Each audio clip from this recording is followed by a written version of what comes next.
Hello friends, स्वागत है आपका हमारे YouTube channel study with Rampal ji sir पर। आज मैं लेकर आया हूँ आपके लिए क्लास 10 साइंस सब्जेक्ट का मॉडल पेपर। इस वीडियो में हम आरबीएससी पैटर्न पर आधारित जो मॉडल पेपर है उसको डिस्कस करेंगे।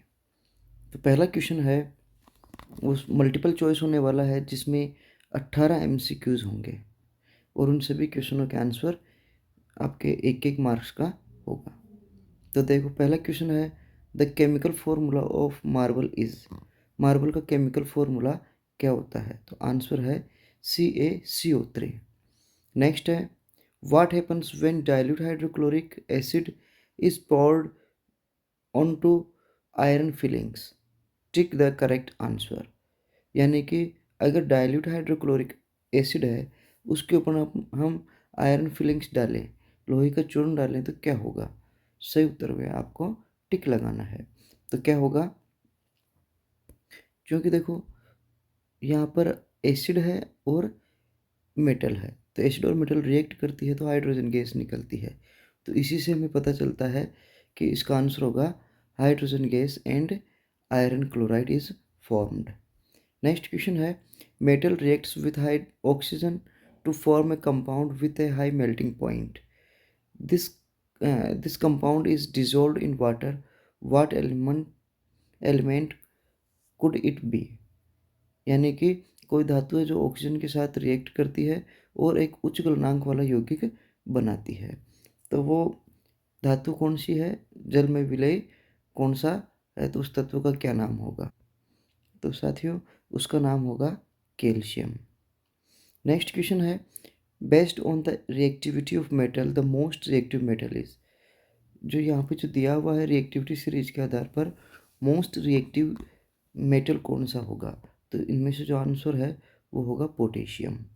नेक्स्ट है, एथेन का आणविक सूत्र जो C2H5H6 है, जो molecular formula of ethane is C2H6। तो इसके अंदर कोवलेंट बॉन्ड के नंबर कितने होंगे? तो बच्चों, इसके अंदर कोवलेंट बॉन्ड होंगे 7। नेक्स्ट है, बेंजीन का सूत्र क्या होगा? बेंजीन है, इसका जो फॉर्मूला है वो क्या होगा? तो बेंजीन का फॉर्मूला होता है ए, जो ए है वो। नेक्स्ट क्वेश्चन है, एंथर्स कंटेंट्स। जो एंथर है वो किसके बने होते हैं? या परागकोश में क्या होता है? तो जो परागकोश में होता है पोलन ग्रेन्स। नेक्स्ट है, एसेक्सुअल रिप्रोडक्शन अक्योर्स बाय बडिंग। जो एसेक्सुअल रिप्रोडक्शन है वो बडिंग के द्वारा किस में होता है? तो आंसर हो जाएगा यीस्ट के अंदर। नेक्स्ट है, the brain is responsible for. जो ब्रेन है वो किसके लिए रेस्पॉन्सिबल होता है? टू थिंक सही है, फॉर हार्ट बीट सही है, टू बैलेंस द बॉडी ये भी सही है। तो आंसर हो जाएगा all of the above. Next question है, केमिकल कोऑर्डिनेशन इज ऑब्जर्व्ड। जो केमिकल कोऑर्डिनेशन है वो किस में ऑब्जर्व किया जाता है? तो बच्चों, केमिकल कोऑर्डिनेशन प्लांट्स में भी होता है, एनिमल्स में भी होता है। तो इसका आंसर हो जाएगा सी, इन प्लांट्स एंड एनिमल्स। जो नेक्स्ट है, least distance of distinct vision for an adult with normal vision is approximately. जो अप्रॉक्सीमेटली जो नॉर्मल विजन है एक वयस्क के लिए, वो कितने मिनिमम डिस्टेंस पे होता है? तो इसका आंसर हो जाएगा 25 सेंटीमीटर। अगर ये मिनिमम डिस्टेंस की जगह मैक्सिमम डिस्टेंस पहुंच ले तो उसके लिए आंसर हो जाएगा इन्फिनिटी। नेक्स्ट है, colours are found in white light. जो वाइट लाइट में कौन सा कलर, कितने कलर होते हैं बच्चों? तो वाइट लाइट में होते हैं 7 कलर्स। नेक्स्ट क्वेश्चन है, which term does not represent electric power in electric circuit. यहाँ पर इलेक्ट्रिक पावर है, उसके अंदर इलेक्ट्रिक सर्किट में, तो उसको कौन रिप्रेजेंट नहीं करता? तो उसका आंसर हो जाएगा IR²। नेक्स्ट है, the unit of resistance is. जो रेसिस्टेंस है उसकी यूनिट क्या होगी? तो रेसिस्टेंस की यूनिट होती है साथियों ओम। नेक्स्ट क्वेश्चन नंबर, पहले का 15 जो क्वेश्चन है वो क्या कह रहा है? The magnetic field inside a long straight current carrying solenoid is. जो एक लंबी सोलेनॉइड है, परिनेलिका है, उसके अंदर मैग्नेटिक फील्ड के कैसा होगा? तो बच्चों, जो मैग्नेटिक फील्ड है वो जो सोलेनॉइड के अंदर सेम एट ऑल पॉइंट, यानी कि उसके सभी पॉइंट्स पर इक्वल होता है। नेक्स्ट क्वेश्चन है, as shown in the figure the electron enters in magnetic field perpendicular to the axis, what the direction of the force applied on the electron। तो अगर इस तरीके से ये चुंबकीय क्षेत्र है, ये दूसरा इलेक्ट्रॉन है, तो इस प्रकार से अगर कोई आपके पास लंबवत प्रवेश करता हुआ कोई चुंबकीय क्षेत्र है, तो उसमें इलेक्ट्रॉन द्वारा आरोपित बल किधर होगा? तो इसका आंसर हो जाएगा इनसाइड द पेपर, क्योंकि जो लेफ्ट हैंड रूल है उसके अनुसार इसका आंसर क्या आ जाएगा, फोर्स अप्लाइड होगा वो इनसाइड द पेपर होगा। नेक्स्ट क्वेश्चन है, which of the following constitute a food chain. इनमें से एक फूड चेन कौन बनाता है? तो ग्रास, व्हीट, मैंगो ये एक फूड चेन नहीं बनाते हैं। ग्रास, गोट, ह्यूमन ये फूड चेन बनाते हैं। गोट, काउ एंड एलिफेंट ये भी नहीं बनाते हैं, और ग्रास, फिश एंड गोट ये भी नहीं बनाते हैं। तो इसका आंसर हो जाएगा बी। नेक्स्ट है, which of the following compounds contains only biodegradable substance. इनमें से कौन सा जो कंपाउंड है जिसके अंदर केवल बायोडिग्रेडेबल सब्सटेंस होते हैं? तो देखो, grass, floor, leather, fruit peel, cake and lemon juice, grass, would and plastic, cake, would, grass, इनमें से कौन सा है जो केवल बायोडिग्रेडेबल सब्सटेंस का बना हुआ हो? तो साथियों, इसमें जैसे फ्रूट पील है, केक और लेमन जूस है, ये भी एक तरीके से आंसर हो सकता है, लेकिन यह जो केक है वो आर्टिफिशियल होता है, जबकि सॉरी, यहाँ पर जो लेमन जूस ये भी तीनों हो सकते हैं, लेकिन पूर्ण रूप से यहाँ केक, वुड एंड ग्रास, तो इसका आंसर हो जाएगा डी। नेक्स्ट क्वेश्चन है अपना, वो है फिल इन द ब्लैंक्स का। इसमें 1 से लेके 6 क्वेश्चन होते हैं और सभी 1-1 मार्क्स के होते हैं। तो पहला है, शुद्ध जल का पीएच मान क्या होता है? The pH value of pure water is. तो प्योर वाटर की पीएच वैल्यू होती है साथियों 7। नेक्स्ट है, acid and metals react to form salts and. Acid और मेटल्स है वो साल्ट और क्या बनाने के लिए? हाइड्रोजन बनाने रिएक्ट करती है तो हाइड्रोजन गैस बनती है। अब नेक्स्ट है, फुल फॉर्म ऑफ एटीपी। तो एटीपी की फुल फॉर्म होता है एडिनोसिन ट्राईफॉस्फेट। नेक्स्ट है, ये जो आपके पास रिएक्शन दी हुई है, CO2 12H2O, सनलाइट, क्लोरोफिल और 6O2 और 6H2O, इसके प्रोडक्ट ये रिएक्टेंट रिएक्ट करके प्रोडक्ट ये बनता है, तो इसके साथ साथ क्या बनता है? ग्लूकोज बनता है C6H12O6। तो ये कितने बनते हैं? 6। तो इस प्रकार से ये एक फोटोसिंथेटिक रिएक्शन कंप्लीट होती है। Next, father of genetics is. जो जेनेटिक्स के फादर कौन है? Gregor Johann Mendel. नेक्स्ट है, a creature like can change its gender. तो ऐसा कौन सा क्रिएचर है जो अपना जेंडर चेंज कर सकता है? तो आंसर है हाइड्रा। तो इस प्रकार से ये 2 क्वेश्चन कंप्लीट हुए अपने, एक तो था एमसीक्यूज, एक था फिल इन द ब्लैंक्स। अब नेक्स्ट जो थर्ड टाइप का क्वेश्चन है वह वेरी शॉर्ट आंसर टाइप का, और इसमें भी 12 क्वेश्चन होंगे और सभी 1-1 मार्क्स के होते हैं। तो पहला है, what is the combination reaction. Combination reaction क्या होती है? तो देखो, एक combination reaction is when 2 or more substance combine to form a single new substance। यानी कि कॉम्बिनेशन रिएक्शन वो होती है जब 2 या 2 से अधिक सब्सटेंस आपस में कंबाइन होकर एक न्यू सब्सटेंस बनाते हैं, तो उसे कॉम्बिनेशन रिएक्शन बोलते हैं। जैसे कि हाइड्रोजन के 2 मॉलिक्यूल और ऑक्सीजन का 1 मॉलिक्यूल मिलके 2 मॉलिक्यूल वाटर के बनाते हैं। नेक्स्ट है, what effect will the concentration of hydrogen ion have on the nature of the solution. तो किसके ऊपर कौन इफेक्ट करता है हाइड्रोजन आयन की कंसंट्रेशन को? तो देखो, higher concentration hydrogen ion makes the solution acidic. Next है, what are amphoteric oxides. Amphoteric oxides क्या होते हैं? तो देखो, amphoteric oxides are those that react with both acids and base. तो एम्फोटेरिक ऑक्साइड्स वो होते हैं जो एसिड्स और बेस दोनों से ही रिएक्ट करते हैं, जैसे कि Al2O3। एल्यूमिनियम ऑक्साइड और जिंक ऑक्साइड, ये एम्फोटेरिक ऑक्साइड्स के एग्जाम्पल है। नेक्स्ट है name the sex hormones in humans are. Humans में जो सेक्स हार्मोन्स हैं उनके नाम बताने हैं। तो बच्चों, मेल में सेक्स हार्मोन होता है टेस्टोस्टेरोन और फीमेल में होता है एस्ट्रोजन एंड प्रोजेस्टेरोन। नेक्स्ट है why is the use of iodised salt recommended.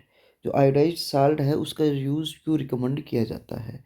तो देखो क्या होता है, जो आयोडाइज्ड साल्ट है, the iodised salt recommended for use because it provides iodine which is essential for thyroid hormone production and prevents goitre. क्योंकि इसका यूज़, आयोडाइज्ड साल्ट का यूज़ इस प्रकार इसलिए रिकमेंड किया जाता है क्योंकि ये हमारी बॉडी को आयोडीन प्रोवाइड करवाता है जो कि थायराइड हार्मोन के प्रोडक्शन के लिए एसेंशियल होता है। साथ ही ये गोइटर रोग को प्रिवेंट करता है। नेक्स्ट है draw a diagram of sex determination in human. Human के अंदर सेक्स डिटर्मिनेशन के डायग्राम को आपको ड्रॉ करना है। तो देखो जैसे फादर है और ये मदर है।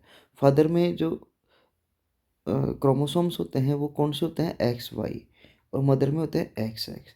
अगर हम इनको आपस में क्रॉस करवाते हैं तो जो एक्स और एक्स से होता है तो एक्स एक्स बनेगा, फिर एक्स एक्स से फिर एक्स एक्स और एक्स और वाई एक्स वाई और एक्स और वाई एक्स वाई। तो इस प्रकार से हम देखें जब भी जाइगोट फॉर्मेशन होता है तो क्या प्रोबेबिलिटी रहती है, 50% ऑफ फीमेल चाइल्ड की और 50% ऑफ मेल चाइल्ड की। इस प्रकार से प्रोबेबिलिटी रहती है सेक्स डिटर्मिनेशन की ह्यूमंस के अंदर। नेक्स्ट है क्वेश्चन नंबर थर्ड का 7, व्हाट इज़ हेरेडिटी। तो देखो heredity is the transmission of genetic traits. Heredity क्या है, जेनेटिक ट्रेट्स का ट्रांसमिशन है फ्रॉम पेरेंट्स टू ऑफस्प्रिंग्स। यानी कि एक संतान के अंदर जो जेनेटिक ट्रेट्स है उनका पेरेंट्स से संतान में ट्रांसफर हेरिडिटी कहलाता है। नेक्स्ट है write the lens and mirror formula. आपको लेंस और मिरर फॉर्मूला लिखना है। तो देखो मिरर फॉर्मूला क्या होता है, 1/v plus 1/u is equal to 1/f। ये तो है मिरर फॉर्मूला। अगर हम इस प्लस की जगह माइनस का लगा दें तो जो आएगा वो आएगा अपने पास लेंस फॉर्मूला। नेक्स्ट क्वेश्चन है write the name of any one safety major commonly used in electric circuit and system. जो इलेक्ट्रिकल सर्किट और सिस्टम्स के अंदर कॉमनली यूज़ करने वाली एक जो सेफ्टी फीचर है उसका नाम बताना है। तो देखो या तो फ्यूज़ या फिर अर्थिंग, दोनों ही इसका आंसर लिख सकते हैं। नेक्स्ट है write the full form of MRI. MRI की फुल फॉर्म लिखनी है। तो आंसर हो जाएगा the full form of MRI is magnetic resonance imaging. Next है what is the trophic levels. जो ट्रोपिक लेवल्स है वो क्या होते हैं। तो देखो a trophic level is a position in a food chain such as producers primary consumers etc। जो ट्रोपिक लेवल वो पोजीशन होती है जिसमें जो फूड चेन है या जो प्रोड्यूसर्स है प्राइमरी कंज्यूमर्स हैं वो सभी उसके अंदर इंक्लूड होते हैं। ये तो था हमारा सेक्शन 1 जिसमें 3 टाइप के क्वेश्चन हो गए, एक तो एमसीक्यूज के, एक फिल इन द ब्लैंक वाले और एक शॉर्ट आंसर टाइप। अब जो क्वेश्चन नंबर सेक्शन बी है वो है शॉर्ट आंसर टाइप, और ये जो फर्स्ट में क्या था वेरी शॉर्ट आंसर टाइप। तो देखो अब क्वेश्चन नंबर 4 है, ये क्या कहता है, give 2 ways to prevent iron from rusting. Rusting से बचाने के लिए, आयरन को रस्टिंग से बचाने के 2 तरीके बताइए। तो पहला है गैल्वेनाइजेशन। इसके अंदर क्या होता है, आयरन के ऊपर एक जिंक की कोटिंग करी जाती है। दूसरा है पेंटिंग और applying oil to prevent moisture contact. जो आयरन है उसके ऊपर या तो पेंट कर देवे या फिर ऑयल उसके ऊपर लगा देवे जिसके कारण मॉइस्चर उसके कांटेक्ट में नहीं आएगा और रस्टिंग रुक जाएगी। नेक्स्ट क्वेश्चन है write the formula and electron dot structure of the cyclopentane. तो बच्चों जो जनरल फॉर्मूला है साइक्लोपेंटेन या वो होता है C5H10, क्योंकि जो ये जो फॉर्मूला है CnH2n, इसमें हम पेंटेन है 5 लिख देंगे तो इस प्रकार से क्या हो जाएगा, C5H10 हमारे पास इसका फॉर्मूला आ जाएगा। और इसका इलेक्ट्रॉन डॉट स्ट्रक्चर देखें तो देखो ये 5 कार्बन है, इस तरीके से पांचों कार्बन के साथ, हर एक कार्बन के साथ 2 हाइड्रोजन जुड़ी हुई है और हर एक कार्बन दो कार्बन के साथ वैसे जुड़ा हुआ है। तो इस प्रकार से जब हम इसको एलोबरेट करते हैं तो ये हमारे सामने ये इलेक्ट्रॉन डॉट स्ट्रक्चर इसका इस तरीके से हमारे सामने आता है। अब साथियों नया क्वेश्चन है, where does the plant get the raw material acquired for photosynthesis. जो प्लांट्स हैं वो फोटोसिंथेसिस के लिए एक्वायर्ड जो रॉ मटेरियल है वो कहाँ से प्राप्त करता है। तो सबसे पहला है कार्बन डाइऑक्साइड। ये हमें ये प्लांट्स को एटमॉस्फेयर के थ्रू मिलती है और किसके द्वारा में एब्जॉर्ब करते हैं, स्टोमेटा के द्वारा। दूसरा है वाटर, और ये किसके द्वारा, सॉइल के द्वारा मिलता है, और वायर रूट्स एंड जाइलम ये एब्जॉर्ब किया जाता है। तो इस तरीके से ये 2 आंसर हो गए। नेक्स्ट है, how does phototropism take place in plants. Phototropism है जो प्लांट्स में किस तरीके से होता है। Phototropism is the bending of plants towards light. तो फोटोट्रोपिज्म वो प्रोसेस है जिसमें प्लांट्स हैं वो लाइट्स के टुवर्ड्स बेंड करते हैं, किसके कारण, caused by uneven distribution of oxygen hormone. क्योंकि जब प्लांट फोटोट्रोपिज्म दिखाता है तो सनलाइट के सामने इसको एक्सपोज किया जाता है, तो जो एरिया सनलाइट के सामने है उसमें ऑक्सीजन का लेवल ज़्यादा हो जाता है, जिसके कारण उसकी वृद्धि उस साइड में हो जाती है। The more oxygen on the shaded side promote cell elongation bending the plants towards the light.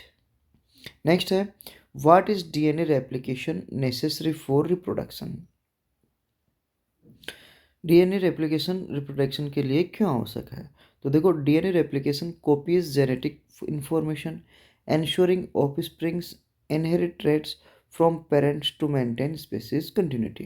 तो डीएनए रेप्लिकेशन क्या करता है, जेनेटिक इंफॉर्मेशन की कॉपी करता है और उनको ऑफस्प्रिंग के अंदर उन लक्षणों को इनहेरिट करने के, पेरेंट से ऑफस्प्रिंग में इनहेरिट करने के लिए रेस्पॉन्सिबल होता है। साथ के साथ जो स्पीसीज की जो कंटिन्यूटी है और जो ट्रेड्स हैं उनको मेंटेन रखने के लिए रेस्पॉन्सिबल होता है।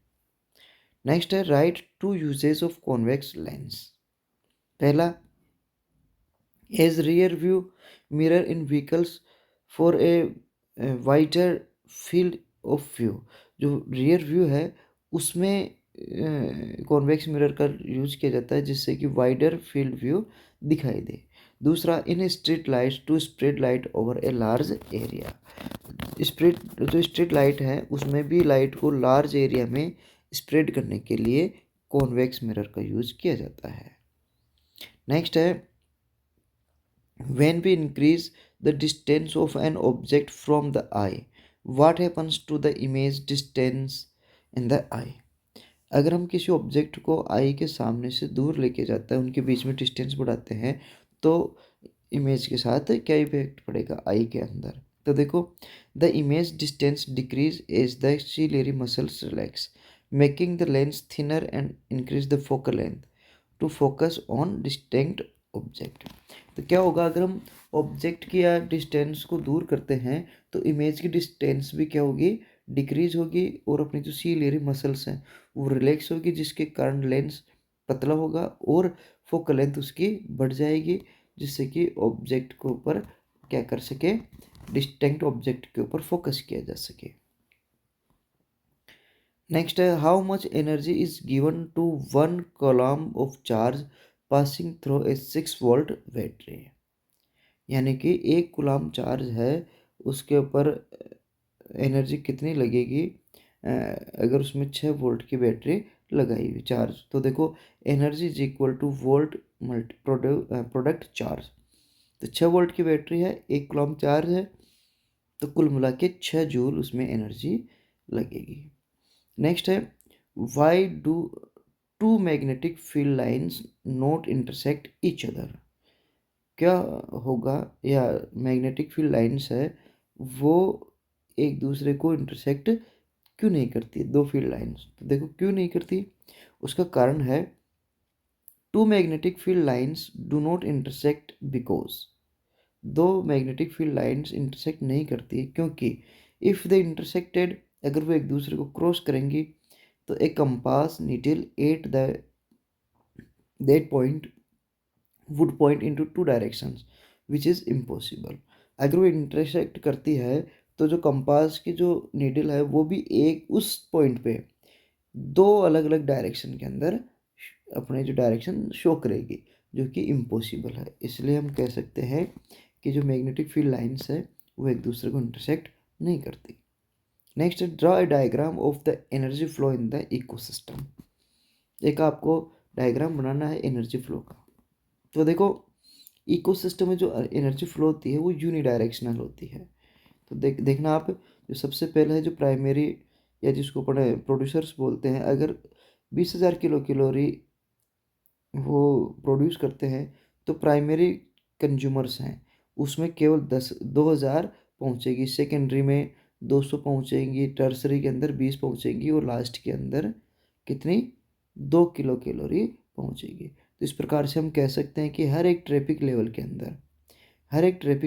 अंदर 10% ही एनर्जी का फ्लो होता है। तो ये था सेक्शन बी जिसमें हम शॉर्ट आंसर टाइप क्वेश्चंस देखे थे। अब है सेक्शन सी जो लॉन्ग आंसर टाइप क्वेश्चन से रिलेटेड है। तो क्वेश्चन नंबर 14 है बैलेंस द फॉलोइंग इक्वेशन। जो आपके सामने नीचे इक्वेशन दी है इसको बैलेंस करना है।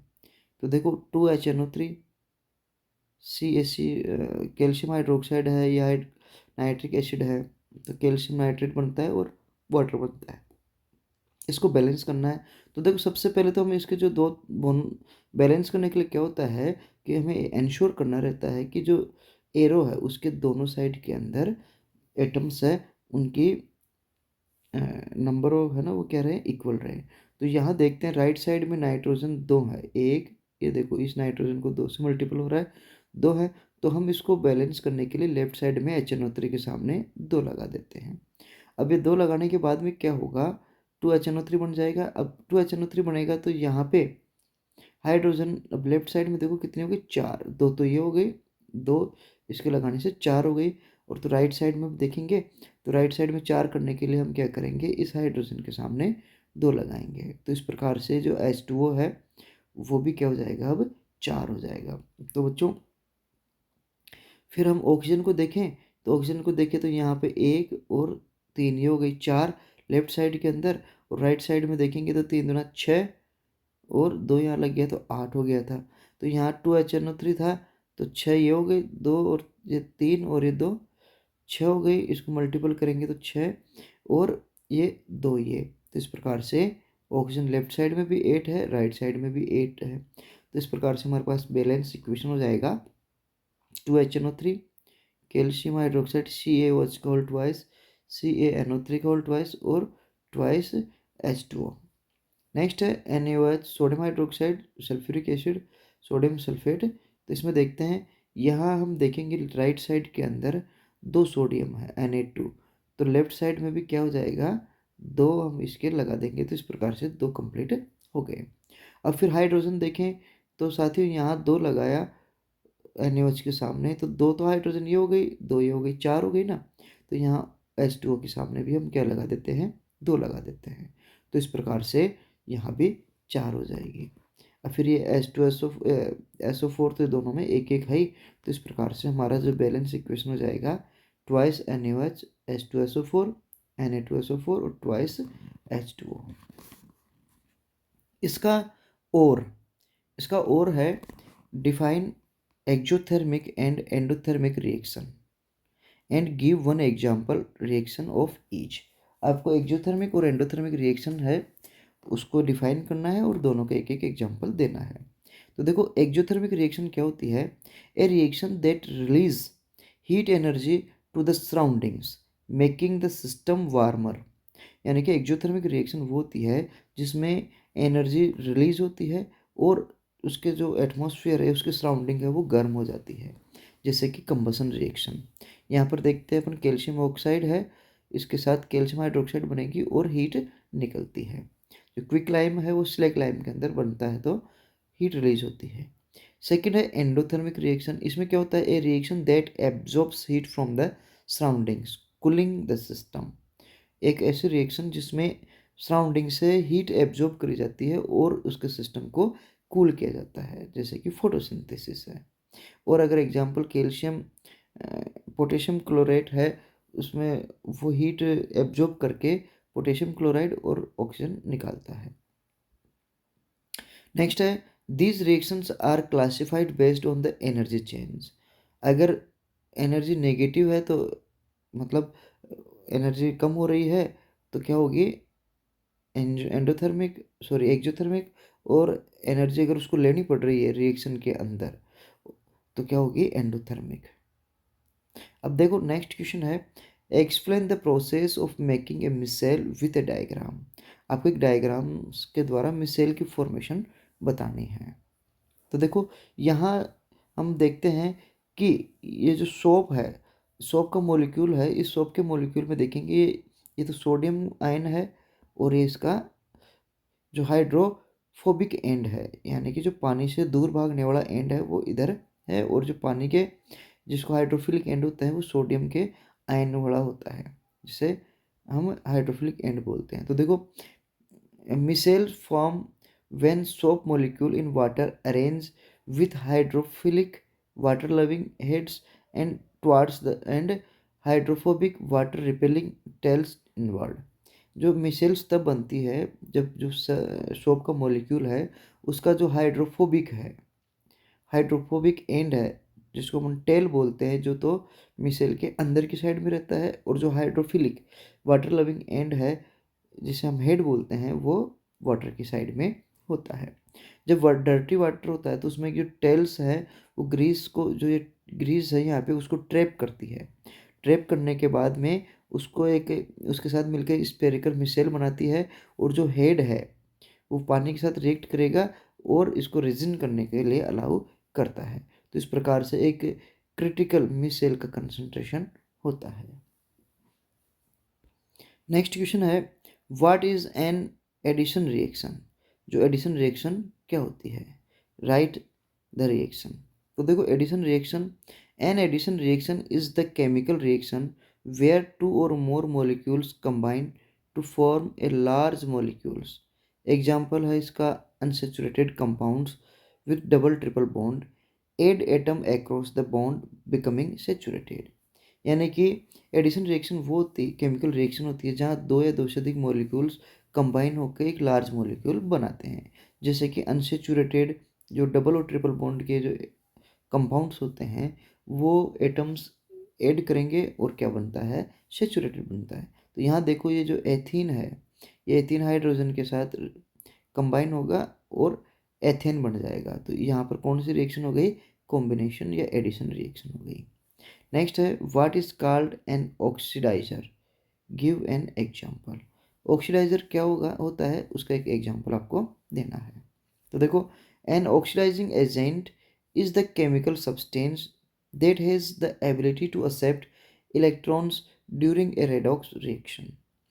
तो जो ऑक्सीडाइजिंग एजेंट है वो वैसे केमिकल सब्सटेंस होते हैं जिनके अंदर इलेक्ट्रॉन एक्सेप्ट करने की या रेडॉक्स रिएक्शन के टाइम इलेक्ट्रॉन एक्सेप्ट करने की एबिलिटी होती है। इस प्रोसेस में क्या होता है, oxidising agent cause the oxidation of another substance by removing electrons. इस प्रोसेस में जो ऑक्सीडाइजिंग एजेंट्स हैं वो इस अपने इलेक्ट्रॉन रिमूव करके दूसरे सब्सटेंस है उनको ऑक्सीडाइज कर देते हैं। फॉर एग्जांपल पोटेशियम परमैंगनेट है, उसके अंदर एसिडिक मीडियम में डालने के बाद में एल्कोहल को ये ऑक्सीडाइज कर देता है। नेक्स्ट है, draw a diagram of the male reproductive system and explain its various part. अब आपको एक डायग्राम बनाना है मेल रिप्रोडक्टिव सिस्टम का और उसके वेरियस पार्ट्स को शो करना है। तो देखो इसके जो वेरियस पार्ट्स में देखें तो क्या होता है, टेस्टिस होते हैं, एपिडिडर्मिस होता है, वास डिफरेंस, सेमिनल वेसिकल या प्रोस्टेट्स और पेनिस। तो पहला टेस्टिस, ये स्पर्म प्रोड्यूस करते हैं और टेस्टोस्टेरोन हार्मोन रिलीज करते हैं। और ये कहाँ रहते हैं? टेस्टिस सेक्टोरम के अंदर, जिस जो कि जहाँ पर जो कि कूलर टेम्परेचर के अंदर। नेक्स्ट है एपिडिडमिस, ये यहाँ पर मैच्योर स्पर्म्स हैं वो इसमें स्टोर होते हैं। वास्ट डिफरेंस के द्वारा जो स्पर्म्स हैं यूरिथ्रा के लिए ट्रांसपोर्ट कर दिए जाते हैं। और जो सेमिनिकल वेसिकल है जिसे हम प्रोस्टेट बोलते हैं, इसमें क्या है? फ्लूइड ऐड करती है सीमन के अंदर, जिससे न्यूट्रिशन और प्रोटेक्शन होता है। और पेनिस है यूरिथ्रा में, वो डिलीवर्स सीमन डिलीवर करती है। नेक्स्ट है जो अगर हम नेक्स्ट इसी का और है, आपको फीमेल रिप्रोडक्टिव सिस्टम को डायग्राम बनाना है और उसके वेरियस पार्ट्स को शो करना है। तो बच्चों, हमें जो बायोलॉजी के जब भी कोई पार्ट के क्वेश्चन आते हैं तो हमें डायग्राम आना चाहिए। बिना डायग्राम हमारा जो क्वेश्चन है वो अधूरा रह जाता है। अगर डायग्राम दिया हुआ है, पूछ रहा है, तो आपको डायग्राम अच्छे से बनाना आना चाहिए। जो फीमेल रिप्रोडक्टिव ऑर्गन है, इसके जो पार्ट्स हैं वो देखें, जैसे ओवेरी है, फेलोपियन ट्यूब्स है जिसे ओविडक्ट्स बोलते हैं, यूट्रस है, सर्विक्स है और वेजाइना है। तो ये देखो, ये हाइमन है, यहाँ पर वेजाइना, सर्विक्स, यूट्रस, ओवेरी और फेलोपियन ट्यूब, हर एक पार्ट के बारे में डिस्कस करते हैं। तो ओवेरी क्या होती है? टू होती है, और यहाँ पर जो प्रोड्यूस करते हैं दो ऑर्गन्स जिन्हें हम क्या बोलते हैं? Ovule organs, egg. और इसके द्वारा, ओवेरी के द्वारा जो फीमेल सेक्सुअल हार्मोन्स है एस्ट्रोजन और प्रोजेस्टेरॉन रिलीज किया जाता है। फेलोपियन ट्यूब जिसे ओविडक्ट्स भी बोलते हैं, वो कनेक्टिंग ट्यूब्स होती है किसको? ओवेरी को, और ये ओवेरी को और यूट्रस को कनेक्ट करने के लिए, ठीक है। और यहीं पे इसी जो ट्यूबलाइक स्ट्रक्चर है जिसे हम क्या बोलते हैं? फेलोपियन ट्यूब है, इसी में फर्टिलाइजेशन होता है। नेक्स्ट है यूट्रस, जिसे वॉर्म बोलते हैं। एक मस्कुलर पियर शेप्ड ऑर्गन होता है जहाँ फर्टिलाइजेशन या फर्टिलाइज्ड एग उसमें इम्प्लांट होता है और बाद में फीटस के अंदर डेवलप होता है।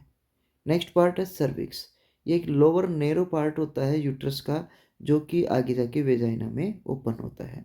वेजाइना एक मस्कुलर कैनाल कनेक्टिंग होती है सर्विक्स के आउटसाइड के अंदर, जो बॉडी के बाहर खुलती है, और इसी जगह पे इंटरकोर्स होता है, और चाइल्ड बर्थ भी इसी से होता है, और मेंस्ट्रुएशन भी इसी वेजाइना के थ्रू होता है। नेक्स्ट क्वेश्चन है, if A resistance of the filament of an electric bulb is 1200 ohm, then how much electric current will the bulb drawn from a 220 volt source? तो देखो, एक रेसिस्टेंस है जिसका फिलामेंट है 1200 ओम का बना होता है, उसमें इलेक्ट्रिक करंट कितनी होगी अगर उसका वोल्टेज 220 वोल्ट है। तो अगर हमें इस we are given that V is equal to 220 volt and R is equal to 1200 ohm. अगर इक्वेशन है I is equal to V upon R, इसके अनुसार देखें तो यहाँ I निकालना है हमें, क्योंकि इसने हाउ मच इलेक्ट्रिक करंट पहुँचा है, तो I is equal to V upon R। तो V मीन्स 220 और R मीन्स है 1200। अगर हम इसको फिर बाद में सोल्व करेंगे तो सोल्व करने के बाद में आता है 0.18 एम्पियर। नेक्स्ट है, if the resistance of the coil of an electric heater is 100 ohm, then how much current will the this electric heater draw from the 220 volt source. तो देखो, इस जो हमें क्या दिया हुआ है कि सोर्स का वोल्टेज है 220 वोल्ट, ठीक है, रेसिस्टेंस है 100 ओम। अब ओम्स लॉ के अनुसार V is equal to I R. तो ये पूछ रहा है कि हाउ मच करंट, करंट के लिए पूछ रहा है ना। तो बच्चों, current I is equal to, देखो V is equal to I R है, तो I का मान निकालेंगे तो I इधर जाएगा, तो V अपॉन R रह जाएगा, ठीक है। तो V कितना है 220 और R कितना है 100। तो इसमें जब 220 में 100 से डिवाइड करेंगे तो आंसर आ जाता है 2.2 एम्पियर। नेक्स्ट क्वेश्चन है, in the circuit diagram suppose the resistor R1 R2 and R3 है 5 ओम। R1 तो कितना है 5 ओम, R2 है कितना 10 ओम और R3 है 130 ओम। तो इस तरीके से, सॉरी 130 नहीं है, 30 ओम ही ओनली, इस क्वेश्चन में ये 30 ओम है। तो अब ये क्या कह रहा है, इन सभी को 12 वोल्ट बैटरी के द्वारा, यानी कि V बराबर कितना है 12 वोल्ट इसके साथ ऐड किया जाता है। और अब हम इस फिगर को देख के पता लगाएं, तो ये सभी किस में जुड़े हुए हैं साथियों, पैरेलल के अंदर, ठीक है, पैरेलल सर्किट में जुड़े हुए हैं। और अब हमें इसमें से देख कर उसमें करंट निकालना है हर एक रेसिस्टर्स R1 R2 R3 की, और टोटल करंट निकालना है पूरे सर्किट की। तो सबसे पहले देखेंगे तो हमारे पास ओम्स लॉ के अनुसार क्या होता है, हमें करंट निकालना है ना, तो I is equal to V upon R। तो यहाँ फर्स्ट में देखो V कितना है, पहले का 5 ओम, सॉरी V कितना है, V दिया हुआ है 12 वोल्ट, तो 12 अपॉन फर्स्ट वाला R1 है, इसके लिए क्या हो जाएगा V I1 is equal to V upon R1। तो यहाँ 12/5 हो जाएगा, तो आंसर हो जाएगा कितना 2.4। और I2 कितना हो जाएगा बच्चों, V अपॉन R2। तो V R कितना है दूसरे में, दूसरे में R है 10 ओम, तो 10/12, तो कितना आ जाएगा,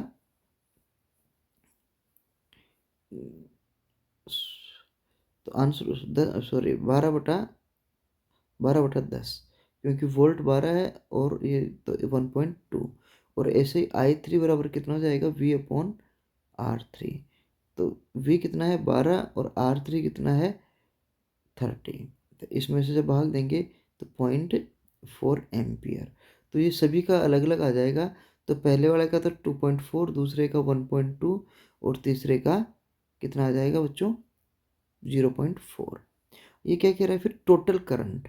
तो टोटल करंट निकालने के लिए तो क्या आता है I1 I2 और I3। तो पहला में 2.4, दूसरे में 1.2, तीसरे में 0.4, तो इन सबको मिलाएंगे तो आंसर आ जाएगा 4 एम्पियर। तो इस प्रकार से हमारे पास ये दोनों क्वेश्चनों के आंसर आ जाते हैं। तो बच्चों ये हो गया हमारा सेक्शन सी। अब नेक्स्ट है सेक्शन डी, ऐसे टाइप क्वेश्चंस, ठीक है। तो इसमें आपके पास जो क्वेश्चन हैं वो थोड़े और बड़े हैं, 4-4 नंबर के क्वेश्चंस आते हैं। पहला है a milkman adds a very small amount of baking soda to fresh milk, write the formula of baking soda and tell why he shifts the pH of the fresh milk from 6 to slightly alkaline. तो इसमें क्या कह रहा है कि एक milkman है, वो स्मॉल अमाउंट के अंदर बेकिंग सोडा फ्रेश मिल्क में ऐड करता है।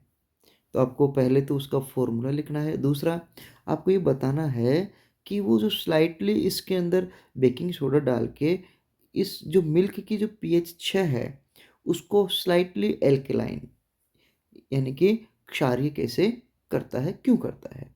तो पहला है इसका फॉर्मूला है baking soda, formula of baking soda is NaHCO3।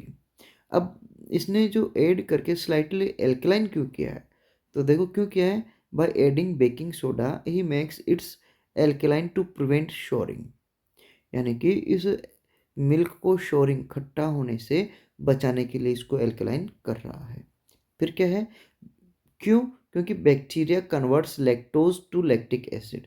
जब ज़्यादा देर के लिए दूध को बाहर खुला छोड़ दिया जाता है तो क्या होता है बच्चों, जो दूध है उसका जो लैक्टोज लैक्टोज है उसके अंदर शर्करा, ग्लूकोज है लैक्टोज, वो लैक्टिक एसिड के अंदर कन्वर्ट हो जाता है, जिससे उसकी पीएच और कम हो जाएगी।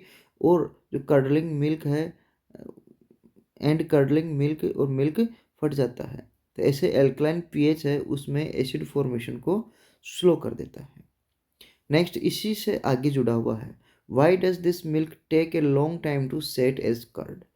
ये जो स्लाइटली एल्कलाइन किया हुआ है बेकिंग सोडा मिला के, इसके कारण मिल्क है जल्दी से कर्ड में सेट क्यों नहीं होता है, क्योंकि this milk takes a long time to set as curd because alkalinity of milk neutralize initial lactic acid. It delays bacterial acidification which is needs for curdling. यानी कि क्योंकि एल्कलाइन है तो पहले जो न्यूट्रलाइज होगा लैक्टिक एसिड वो initial neutralisation के अंदर चला जाता है जिससे कि बैक्टीरियल जो एसिडिफिकेशन है वो उसका स्लो हो जाता है।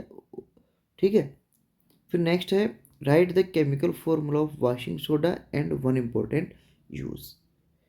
जो ये पहला क्वेश्चन था ना इसी के ABC चल रहे हैं। तो देखो केमिकल फॉर्मूला है वॉशिंग सोडा का वो है Na2CO3। इसका यूज़ है it softens hard water bye precipitating calcium magnesium ions. यानी कि ये जो हार्ड वाटर है उसको कैल्शियम और मैग्नीशियम के प्रेसिपिटेट बनाकर उसको हार्ड से सॉफ्ट बनाता है जिससे वॉशिंग सोडा इन डिटर्जेंट्स रिमूव्स ग्रीस। जो वॉशिंग सोडा है ना इन डिटर्जेंट्स के अंदर वो ग्रीस रिमूव करता है but over use harms environment बाया फॉस्फेट्स। अगर लेकिन इसका अत्यधिक यूज़ है तो एनवायरनमेंट को फॉस्फेट्स बनाने के कारण क्योंकि डिकम्पोज नहीं होता है इसलिए अपने एनवायरनमेंट के लिए हार्मफुल होता है। इसी क्वेश्चन का और है write the name of the acid present in the following. जो नीचे दिए हुए है ना उनमें जो एसिड्स हैं उनके आपको नाम लिखना है। तो पहला है विनेगर। तो विनेगर में होता है एसिटिक एसिड। ऑरेंज में होता है सिट्रिक एसिड। टर्मिनाइट जो टेमरिंड है इसमें होता है टार्ट्रिक एसिड। और टोमेटो में ऑक्जेलिक या सिट्रिक एसिड। नेक्स्ट इसी का और का सेकंड है what is acid rain explain. Acid rain क्या होती है आपको एक्सप्लेन करना है। तो देखो acid rain is any form of precipitation rain snow fog.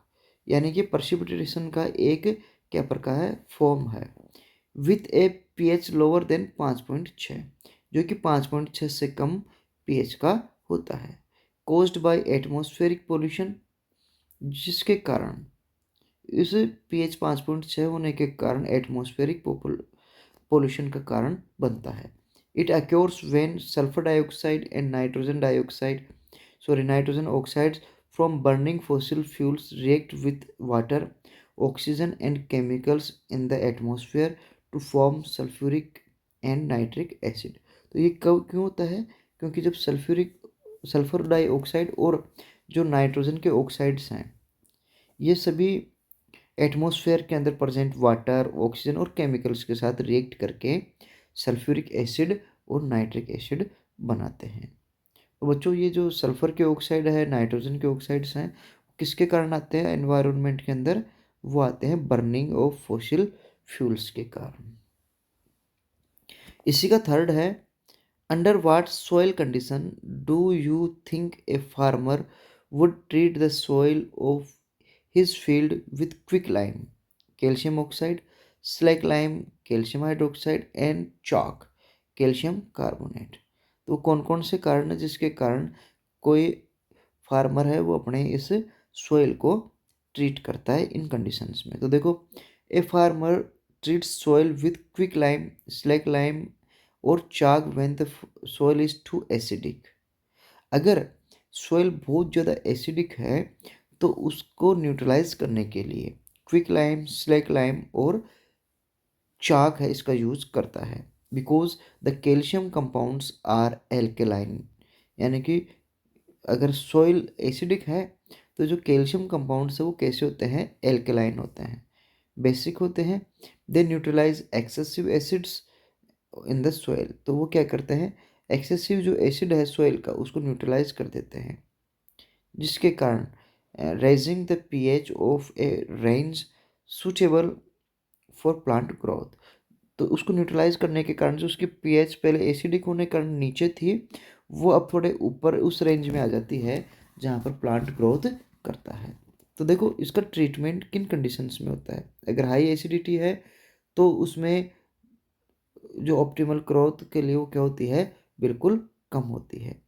Low productivity होगी क्योंकि एसिडिक कंडीशंस के अंदर है जो प्लांट्स ग्रो नहीं कर पाते हैं और उसका रिजल्ट क्या होता है कि एसिड रेन और जो हाई आयरन ऑर्गेनिक कंपाउंड्स है उनके कारण उसकी प्रोडक्टिविटी कम हो जाती है।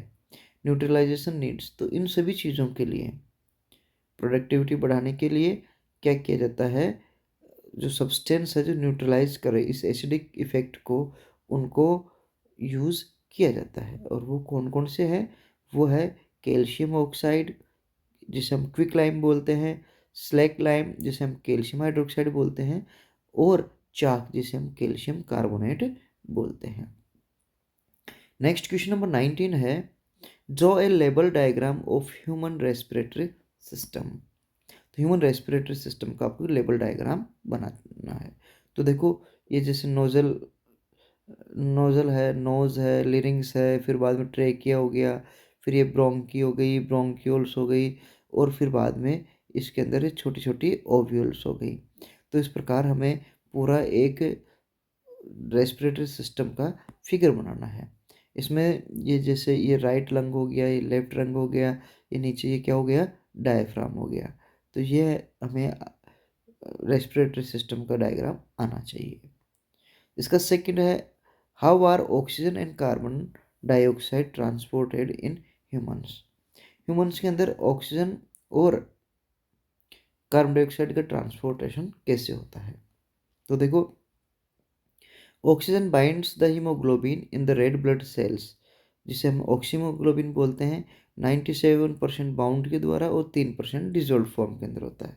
यानी कि जो हीमोग्लोबिन है जिसे हम आरबीसी के साथ होता है, तो वो क्या करता है, ऑक्सीजन के साथ बाइंड कर लेता है और ऑक्सीमोग्लोबिन बनाता है। तो ऑक्सीमोग्लोबिन बना के 97% तो वो अपने साथ बाउंड करके ले जाता है, और 3% प्लाज्मा में इनमें डिजोल्व रहती है।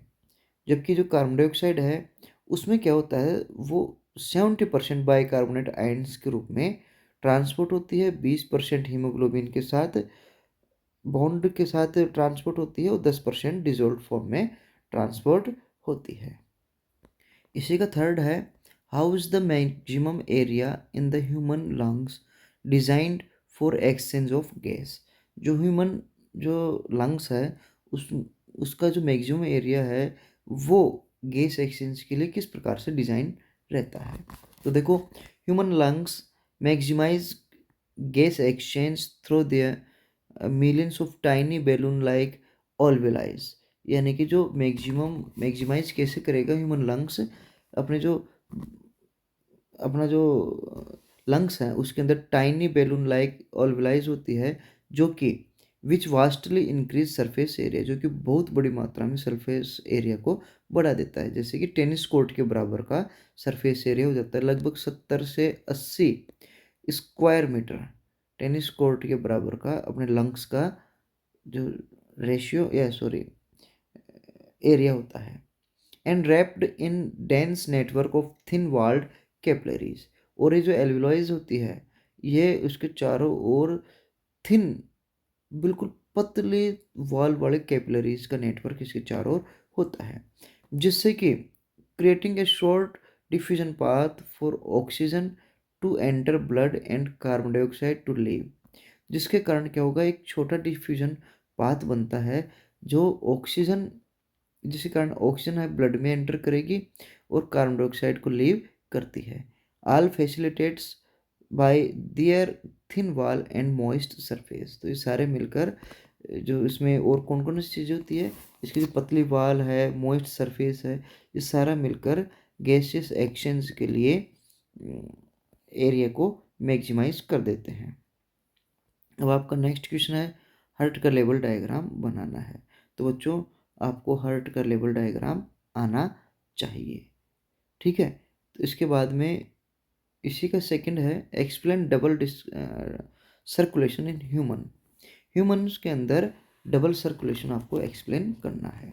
तो देखो, double circulation in human means blood Passage through the heart twice in one complete circuit involving two separate loops, the pulmonary circuit, heart to lungs for oxygen back to heart, and the systematic circuit, heart to body tissues for oxygen back to heart।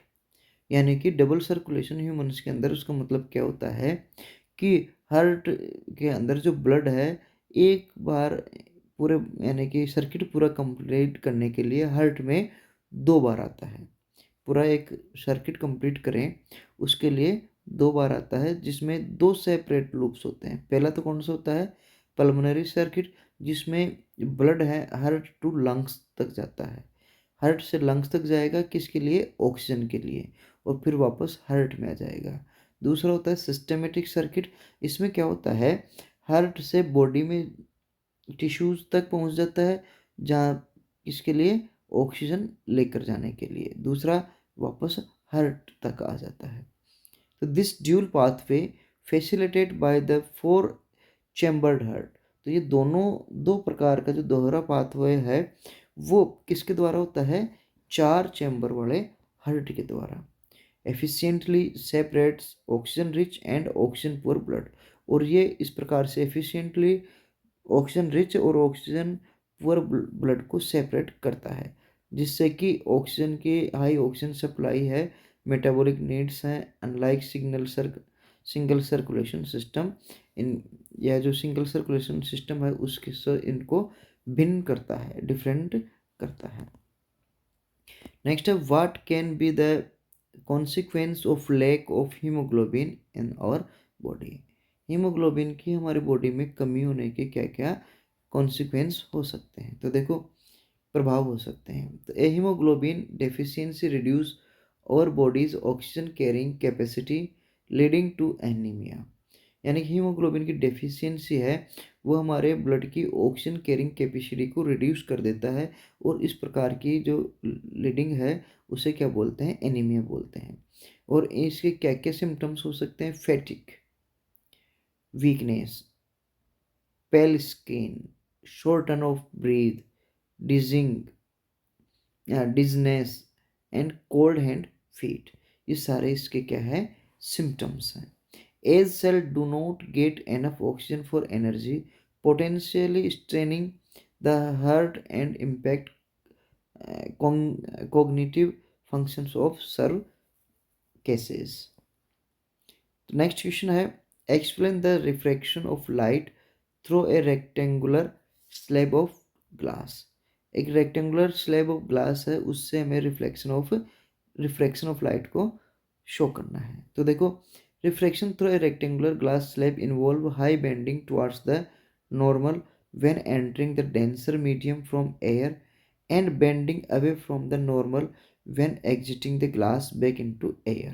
तो देखो इसमें क्या होता है, जो एक normal है, ये नॉर्मल है, तो जब इसमें एंटर करती है, इंसिडेंट रे इसमें एंटर करेगी इस ग्लास के अंदर, फ्रॉम एयर टू ग्लास, यानी कि rarer medium to denser medium. तो क्या होगा, किसकी तरफ बेंड हो जाती है, टुवार्ड्स द नॉर्मल, नॉर्मल की तरफ बेंड हो जाती है।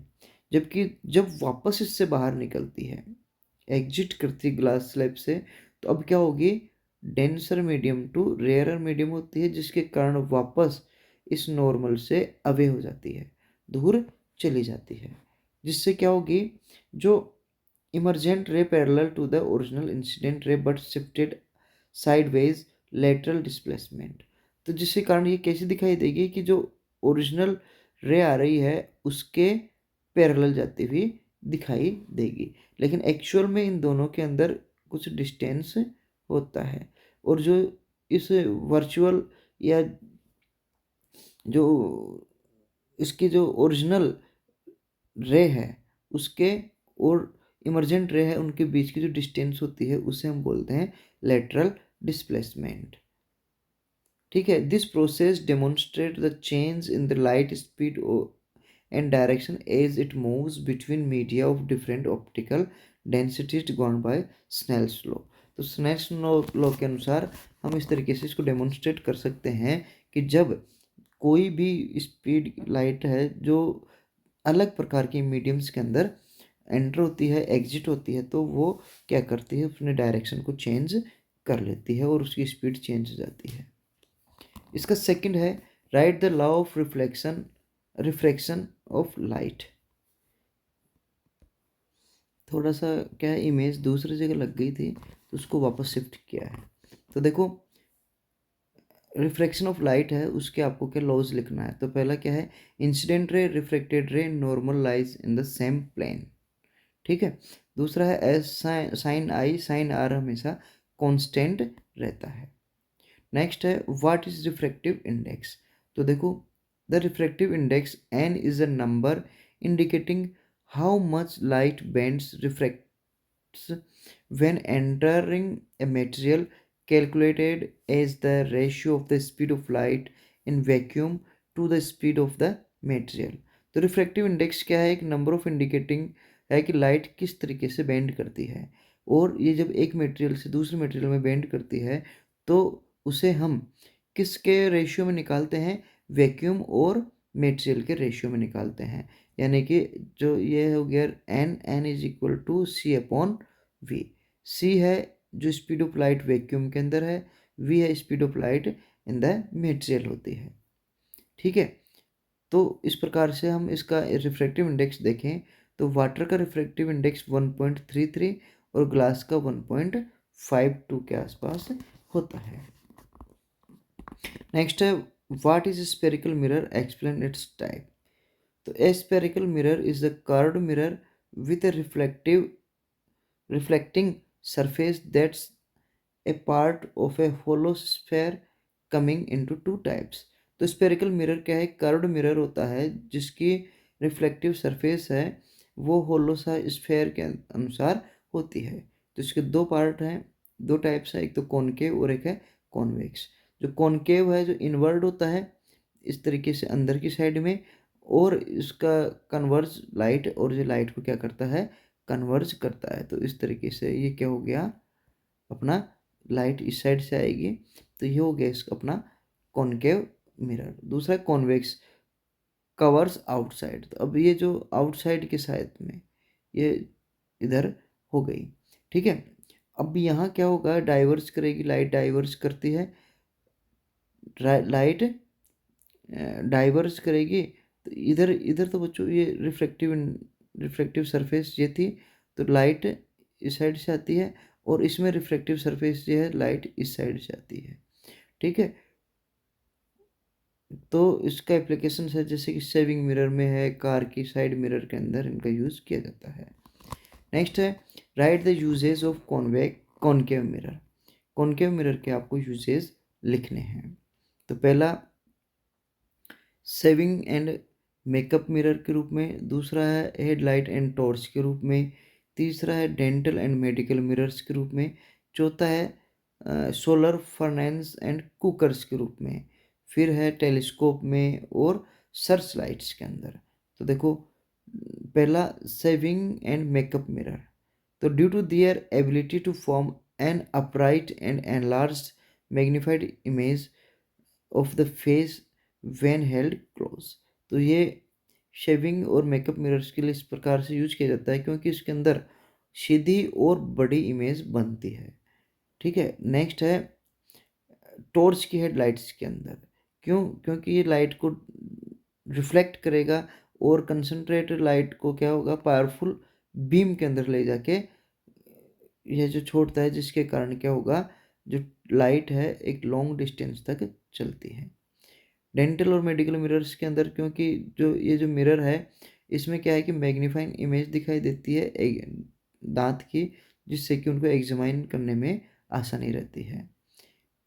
Large concave mirrors are used to concentrate sunlight onto a focal point to generate intense heat for cooking और इंडस्ट्रियल पर्पस। टेलीस्कोप के अंदर क्योंकि जो लाइट को कलेक्ट करती है उसको प्रोड्यूस करेगी, ब्राइट मैग्नीफाइड इमेज बनाएगी डिस्टेंस स्टार्स की। सर्च लाइट में भी इसका पैरेलल बीम होती है, वो स्ट्रॉन्ग होती है, लाइट प्रोड्यूस स्ट्रॉन्ग होती है, जिसके कारण दूर तक इससे दिखाई देता है। अब हमारा इस चैप्टर का या सॉरी इस मॉडल पेपर का लास्ट क्वेश्चन है व्हाट इज मैग्निफिकेशन। मैग्निफिकेशन क्या है। Write the formula for magnification produced by a spherical mirror. तो magnification in spherical mirrors shows how much an image is enlarged or reduced compared to the object। Magnification in spherical mirrors क्या है, show करता है किस प्रकार से image enlarged है या रिड्यूस्ड है, कंप्रेस्ड है कंपेयर टू द ऑब्जेक्ट। जो ऑब्जेक्ट है उसके कंपैरिजन में बड़ी है या फिर छोटी है। Calculated as the ratio of image height to object height, और इसको किस प्रकार से कैलकुलेट किया जाएगा, रेशियो में। रेशियो किसका, इमेज की हाइट का और ऑब्जेक्ट की हाइट का, और या फिर इमेज की डिस्टेंस का और ऑब्जेक्ट की डिस्टेंस का। तो इस प्रकार से हम इसको इस तरीके से लिख सकते हैं कि ये जो मैग्नीफिकेशन है तो एच डैश अपॉन एच या वी वी अपॉन यू। तो यहाँ क्या है बच्चों, ये जो है ना एच डैश का मतलब क्या हो गया, एच डैश तो होती है हाइट ऑफ इमेज, और जो एच है वो क्या है, हाइट ऑफ ऑब्जेक्ट। इसी तरीके से जो माइनस वी यू है तो image distance from the mirror, जो माइनस वी है वो डिस्टेंस मिरर से डिस्टेंस, और यू है वो ऑब्जेक्ट की डिस्टेंस फ्रॉम द मिरर, इस तरीके से लिया जाता है। तो देखो, a positive m means virtual erect image. अगर अगर एम पॉजिटिव आता है तो इसका मतलब क्या होगा, इमेज वर्चुअल है और सीधी है। और अगर नेगेटिव एम आता है, नेगेटिव मैग्नीफिकेशन आता है, तो इसका मतलब हो गया इमेज रियल है लेकिन इन्वर्टेड है। अगर एम एक से ज़्यादा है तो इसका मतलब क्या हो गया, मिरर जो इमेज है वो एनलार्ज्ड है, और अगर एम है वो एक से कम है तो इसका मतलब है इमेज डिमिनिश्ड है, और अगर एम एक के बराबर है तो इसका मतलब सेम साइज का है। तो अब देखो formula of magnification M using height, वो फॉर्मूला कौन सा आता है, M is equal to H dash upon H. ठीक है, तो इसमें एच डैश हाइट की इमेज, एच ऑब्जेक्ट की हाइट, यहाँ पर जो अगर हम इसको डिस्टेंस के हिसाब से लेंगे तो एम बराबर माइनस वी अपॉन यू। तो जो वी होगी इमेज की डिस्टेंस होगी फ्रॉम मिरर, और यू है ऑब्जेक्ट की डिस्टेंस होगी फ्रॉम मिरर। तो बच्चों इस प्रकार से ये हमारा एक मॉडल पेपर था 2025-26 के एग्ज़ाम के लिए आरबीएससी के द्वारा बनाया हुआ। तो ये जो आरबीएससी के द्वारा बनाया हुआ 2025-26 का पेपर हमने सोल्व किया है। इसके बाद में हम एक पेपर और सोल्व करेंगे जो आपकी बोर्ड एग्ज़ाम में बहुत महत्वपूर्ण होने वाला है, और ये जो पेपर होगा नेक्स्ट वाला वो मोस्ट इम्पोर्टेंट क्वेश्चंस को ध्यान में रखते हुए किया जाएगा। आपको वीडियो कैसा लगा, लाइक करें, कमेंट करें और अपने फ्रेंड्स को इस वीडियो को शेयर ज़रूर करें। धन्यवाद।